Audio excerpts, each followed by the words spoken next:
الفاتحہ قرآن کی ابتدائی صورت ایک حیران کن حد تک حیرت انگیز ساخت کی حامل ہے۔ اس میں ایک نہیں بلکہ 3 حلقے ہیں۔ پہلی اے رنگ میں 4 اجزاء ہیں، اے، بی، سی اور ڈی۔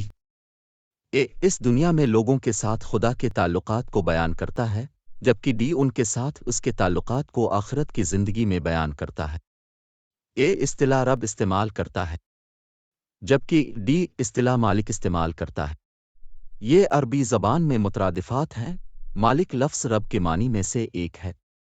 بی اور سی کا تعلق واضح ہے۔ یہ دونوں خدا کے نام ہیں جو اس کی رحمہ کو نمایاں کرتے ہیں۔ مزید تفصیلی موازنے کے لیے ہماری قرآن ایکسپلورر سیریز کی یہ ویڈیو دیکھیں۔ تیسرے حلقے کی طرف آتے ہیں۔ اے اور بی کا تعلق یہ ہے کہ ان دونوں میں ذکر ہے ان لوگوں کا جو کہ ہدایت یافتہ ہیں، جبکہ سی اور ڈی میں ذکر ہے ان لوگوں کا جو ہدایت یافتہ نہیں ہے۔ ایک بات جو واقعی دلچسپ ہے وہ ہے اے اور ڈی اور بی اور سی کے درمیان تعلق۔ اے ہدایت سے متعلق ہے، جبکہ ڈی اس کے مخالف گمراہی یا بھٹکنے سے متعلق ہے۔ بی لوگوں کے ایک طبقے سے متعلق ہے جس پر لیبل لگا ہوا ہے جن پر اپنے احسان کیا ہے، جب کسی لوگوں کے ایک طبقے سے متعلق ہے جن پر غضب کمایا کا لیبل لگا ہوا ہے۔ اب دوسرے حلقے پر توجہ مرکوز کرتے ہیں کہ یہ سورہ کا مرکزی حصہ ہے۔ اے اور بی، ہم تیری ہی عبادت کرتے ہیں اور تجھ ہی سے مدد مانگتے ہیں، اس سورہ کا مرکزی خیال ہے۔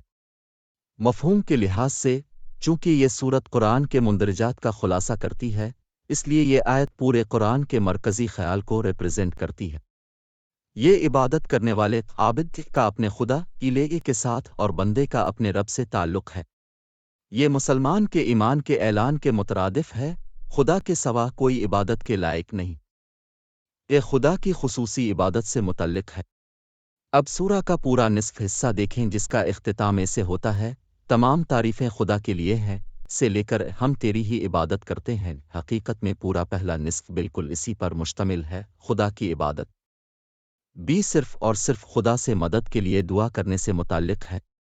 اب سورہ کے دوسرے نصف حصے کو دیکھیں جو بی سے شروع ہوتا ہے، ہم صرف تجھ سے ہی مدد مانگتے ہیں سے لے کر انا کے گمراہوں کے تک۔ سورہ کا پورا دوسرا نصف در حقیقت مکمل طور پر خدا سے مدد کے لیے دعا کرنے پر مشتمل ہے۔ کیا آپ نے کبھی قرآن جیسی لاجواب تقریر دیکھی ہے؟ یقیناً آپ نے ایسا نہیں کیا۔ اس طرح کے مزید عجائبات کا تجربہ کرنے کے لیے ہمارے چینل کے ساتھ رہیں۔